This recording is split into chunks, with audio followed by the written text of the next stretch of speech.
नमस्कार दोस्तों, मैं नरेश शर्मा आपके सामने फिर से हाजिर हूं एक नया टॉपिक लेके इकोनॉमिक्स का। और दोस्तों आज हम बात करेंगे बहुत इंपॉर्टेंट टॉपिक की, विदेशी व्यापार, जो कि हमारे जीके के फर्स्ट पेपर का टॉपिक है सेकंड ग्रेड में। और इस टॉपिक से दोस्तों अभी पिछली बार भी काफी सारे प्रश्न पूछे गए थे। संस्कृत शिक्षा विभाग पेपर की मैं बात करूं 2024 में जो हुआ था उसमें भी लगभग 5 प्रश्न पूछे गए थे। इसके अलावा 2023 में सेकंड ग्रेड में जितने भी एग्जाम हुए जीके के उन सब में लगभग 3-3 प्रश्न हर एक पारी में से पूछे गए थे दोस्तों। तो बात करते हैं चलिए इस इंपॉर्टेंट टॉपिक की, विदेशी व्यापार। तो देखो विदेशी व्यापार होता क्या है, तो जब एक देश किसी दूसरे देश के साथ वस्तुओं या सेवाओं का व्यापार करता है, या तो वो किसी देश को क्या करता है, वस्तुएं बेचता है, या उससे वस्तुएं खरीद रहा है, या सेवाएं प्रदान कर रहा है, या उससे सेवाएं ले रहा है, तो इस आदान प्रदान को, इस लेन देन को जो है क्या कहा जाता है, विदेशी व्यापार कहा जाता है। तो सिंपल सी डेफिनेशन है दोस्तों कि एक देश जब किसी अन्य देश को वस्तुएं व सेवाएं बेचता है या खरीदता है, तो इसे ही क्या कहेंगे, विदेशी व्यापार कहेंगे। तो एक देश का दूसरे देश से वस्तुओं या सेवाओं का जो आदान प्रदान होता है, इसे ही हम क्या कहते हैं, विदेशी व्यापार कहते हैं। अब सरल भाषा में मैं बात करूं इसमें 2 टर्म हमारे पास बार बार आएंगे। एक तो आएगा आयात और एक आएगा निर्यात। ठीक है, तो आयात को इंग्लिश में कहा जाता है बच्चों इंपोर्ट, और निर्यात को कहा जाता है एक्सपोर्ट। ठीक है, इंपोर्ट और एक्सपोर्ट। तो इंपोर्ट किसे कहेंगे, तो अन्य देशों से वस्तुएं व सेवाएं खरीदना। ठीक है, अन्य देशों से वस्तुएं एवं सेवाएं खरीदना जो है क्या कहलाता है, आयात कहलाता है। जबकि अन्य देशों को वस्तुएं बेचना, अन्य देशों को वस्तुएं एवं सेवाएं बेचना जो है क्या कहलाता है, निर्यात कहलाता है। ठीक है, तो आयात क्या कहलाएगा, अन्य देशों से वस्तुएं खरीदना व अन्य देशों को वस्तुएं बेचना जो है क्या कहलाएगा, निर्यात कहलाएगा। अब देखो विदेशी व्यापार को अच्छे से समझने के लिए एक टर्म आता है भुगतान संतुलन। तो हमें भुगतान संतुलन को समझना आवश्यक है। तो जो है इसको समझने के लिए हमें क्या समझना पड़ेगा, भुगतान संतुलन। ठीक है, इसके लिए हमें समझना पड़ेगा भुगतान संतुलन। भुगतान संतुलन को इंग्लिश में कहा जाता है balance of payment. Balance of payment. ठीक है, बैलेंस ऑफ पेमेंट। अब बैलेंस ऑफ पेमेंट क्या होता है दोस्तों, तो सिंपल सी डेफिनेशन है बैलेंस ऑफ पेमेंट की। तो एक देश का एक निश्चित समय अवधि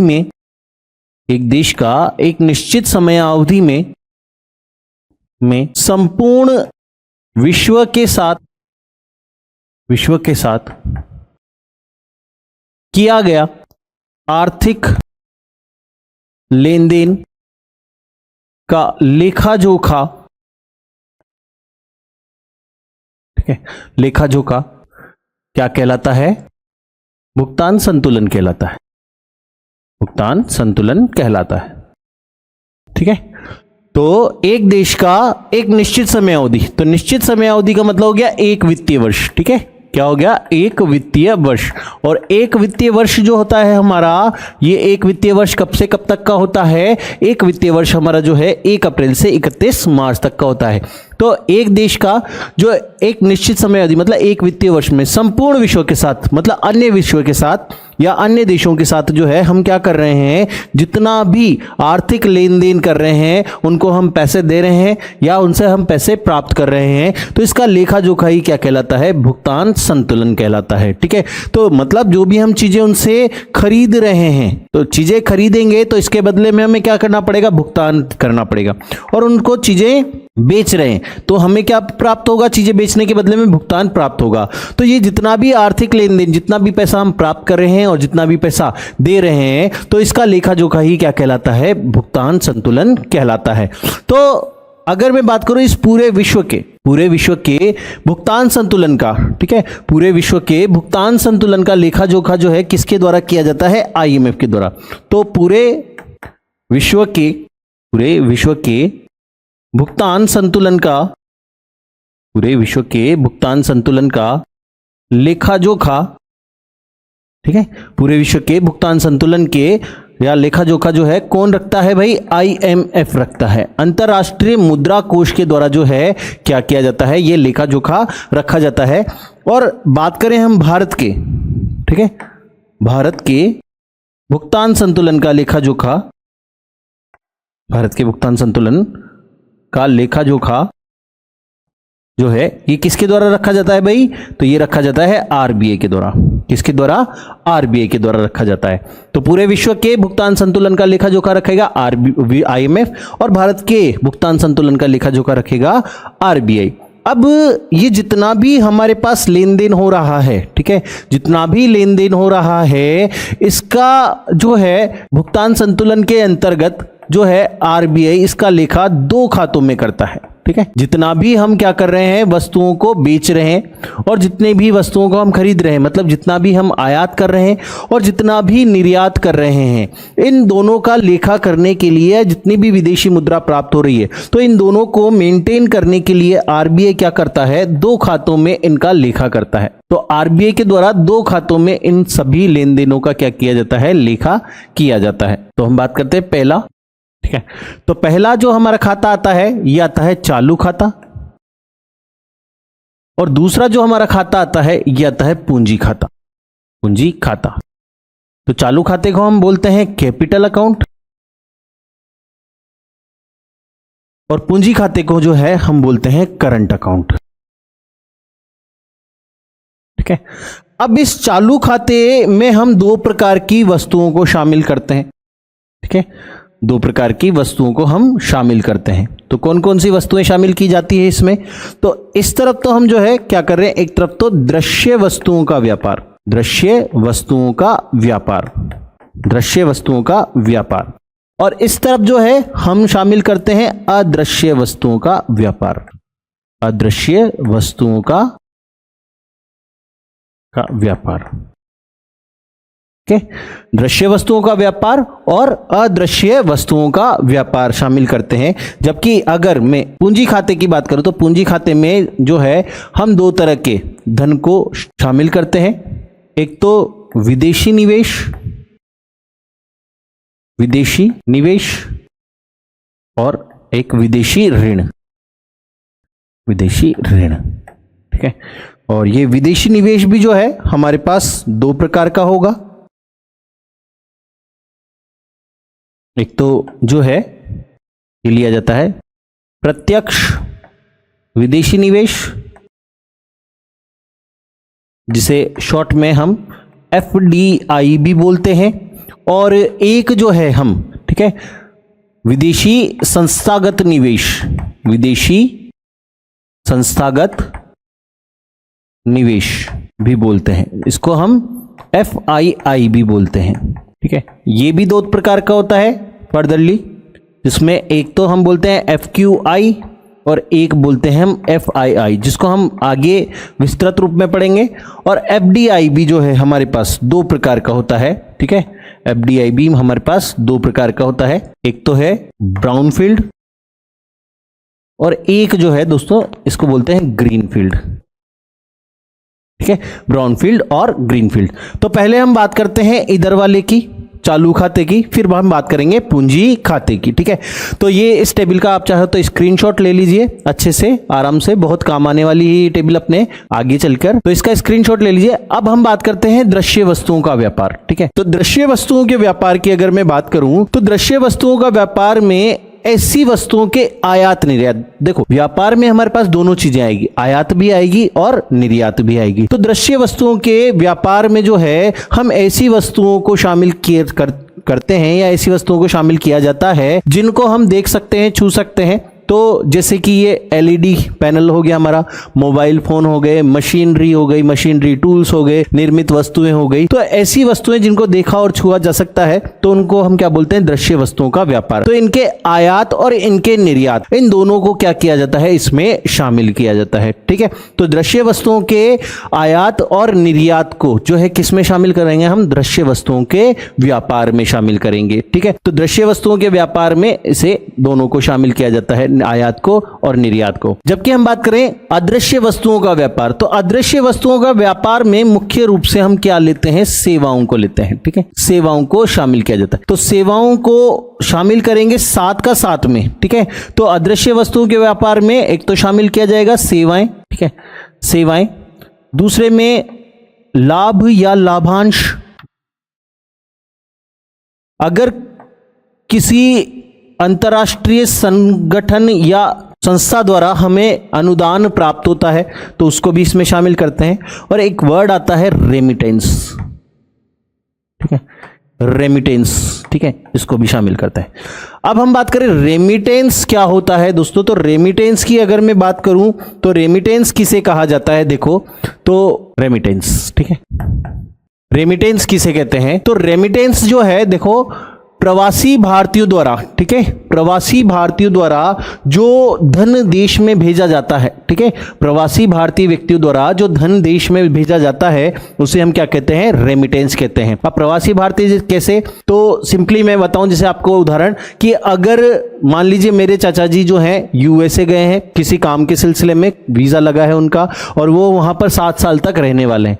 अब यूएसए की मुद्रा के मुकाबले में हमारी मुद्रा कमजोर है, तो वहां पर अगर वो थोड़ा बहुत पैसा भी बचाते हैं और भारत में भेजते हैं, मान लीजिए कि वो $1000 भी प्रति माह अगर बचा रहे हैं। ठीक है, $1000 प्रति माह बचा के वो अगर भारत में भेज रहे हैं, तो यहां पर आप देख सकते हैं कि $1 बराबर जो है वर्तमान में इसकी कीमत कितनी चल रही है, 87 रुपए के आसपास चल रही है। तो इसका मतलब है कि अगर वो $1000 भी भारत में भेज रहे हैं तो इसका मतलब है वो कन्वर्ट होकर हमारे पास कितने हो जाएंगे, 87,000 रुपए हो जाएंगे लगभग। ठीक है, तो जब क्या होता है, इस तरह से हमारे देश के निवासी काम के सिलसिले में किसी दूसरे देश में जाते हैं और वहां से धन भेजते हैं, तो इसे क्या कहा जाता है, इसे रेमिटेंस कहा जाता है। इसके बारे में वापस से हम पढ़ेंगे खैर। ठीक है, तो जब तक हम पढ़ लेते हैं वापस भुगतान संतुलन। भुगतान संतुलन में हम केवल किसकी बात करें, चालू खाते की बात करें। तो चालू खाते में जो है 2 तरह की चीजों का हम व्यापार लेते हैं, दृश्य वस्तुओं का व्यापार और अदृश्य वस्तुओं का व्यापार। दृश्य वस्तुओं के व्यापार की मैं बात करूं तो दृश्य वस्तुओं के व्यापार में जो है केवल और केवल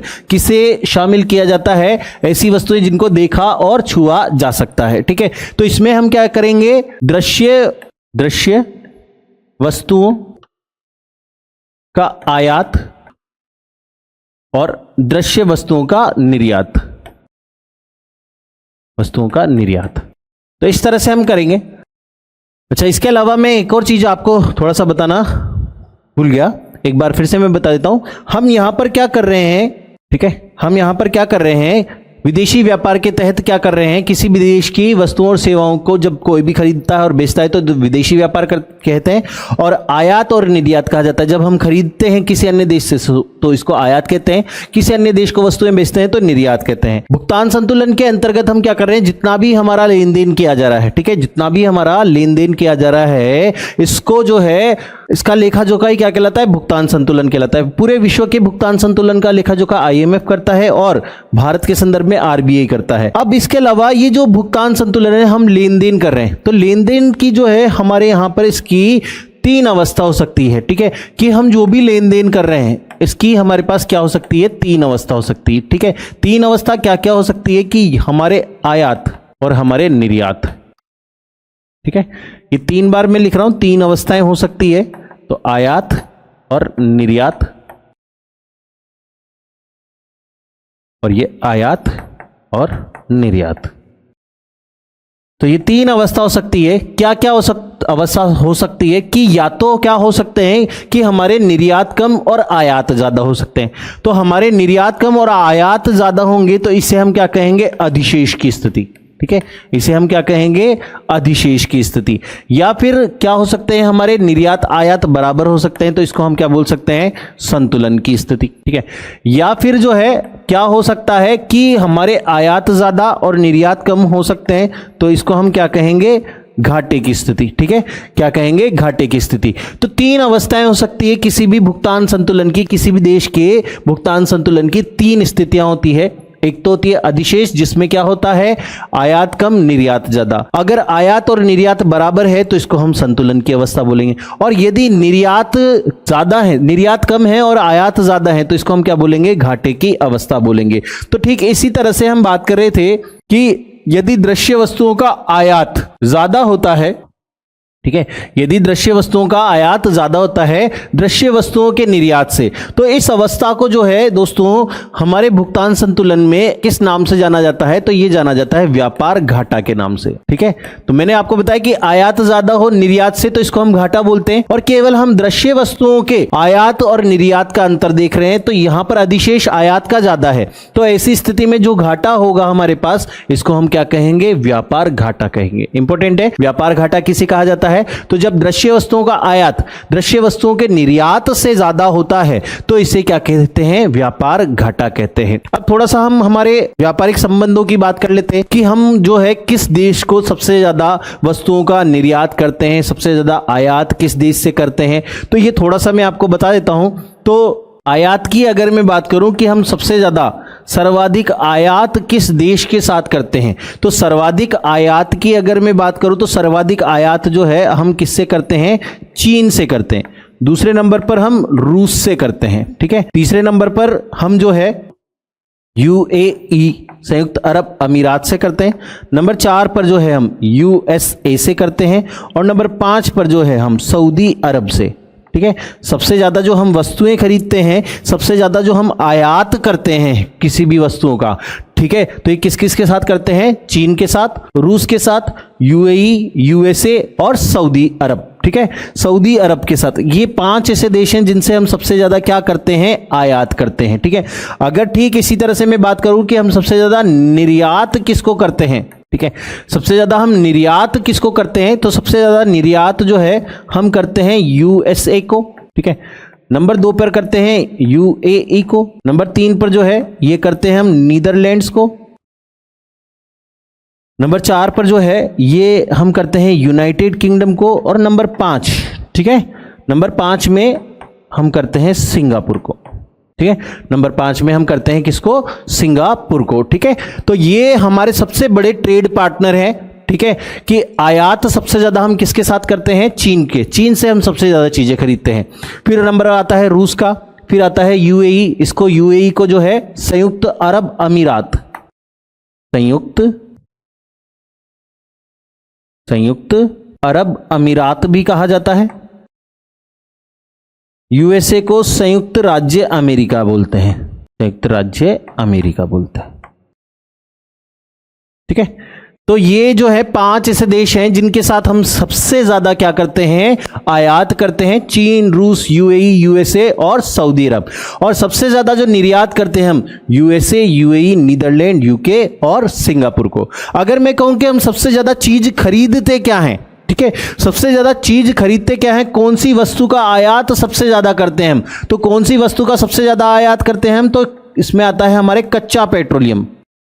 ठीक है, कच्चा पेट्रोलियम, इसको हम बोलते हैं क्रूड ऑयल या क्रूड पेट्रोलियम। ठीक है, कच्चा तेल जो है हम क्या करते हैं? आयात करते हैं। सबसे ज्यादा मात्रा में हम क्या करते हैं? कच्चा तेल आयात करते हैं। और अगर हमसे पूछा जाए कि हम सबसे ज्यादा निर्यात किसका करते हैं, तो सबसे ज्यादा जो निर्यात हम करते हैं ये करते हैं हम इंजीनियरिंग गुड्स का, इंजीनियरिंग वस्तुओं का।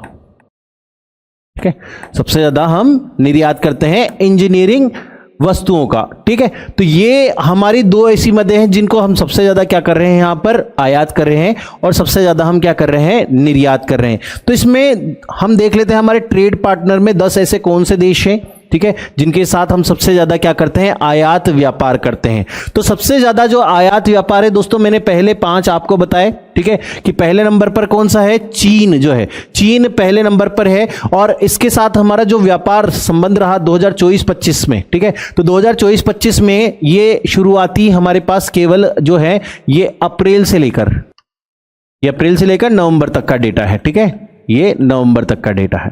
ठीक, और ये संपूर्ण वर्ष का है। तो 2023-24 में जो है हमने 1,01,736 जो है मिलियन अमेरिकी डॉलर का क्या किया है, आयात किया है, जबकि अप्रैल से नवंबर तक हमने कितना किया है, 74,415। और व्यापार में चीन का भाग जो है हमारा कितना है, 15.8% है, जबकि रूस का जो है 9.3 आता है। संयुक्त अरब अमीरात की हम बात करें तो तीसरे नंबर पर है, चौथे पर यूएसए और पांचवें पर सऊदी अरब देश है। ठीक है, ये कौन सा देश है, सऊदी अरब देश है। नेक्स्ट हम बात करें सबसे ज्यादा हम आयात के बाद निर्यात जो सबसे ज्यादा कर रहे हैं, तो निर्यात में भी पहले 5 देश मैंने आपको बताया, यूएसए, यूएई, नीदरलैंड, यूके और सिंगापुर। तो ये 5 देश हैं जिनके साथ हम क्या कर रहे हैं, सबसे ज्यादा निर्यात कर रहे हैं इनको। और सबसे ज्यादा निर्यात में यूएसए है, इनको हम कितना कर रहे हैं, 18.65। ठीक है, 18.65 जो है हमारा निर्यात का प्रतिशत है, हम किसको करते हैं, यूएसए को। यूएई का भाग जो है इसमें कितना है, 8.42। तीसरा भाग पे आता है नीदरलैंड, जिसको 5.75% भाग जो है हम क्या करते हैं, निर्यात करते हैं हमारी कुल वस्तुओं का। फिर यूके और सिंगापुर। तो 5 देश, इसमें दोनों का याद रखना है हमें कि हम सबसे ज्यादा सर्वाधिक आयात किससे कर रहे हैं।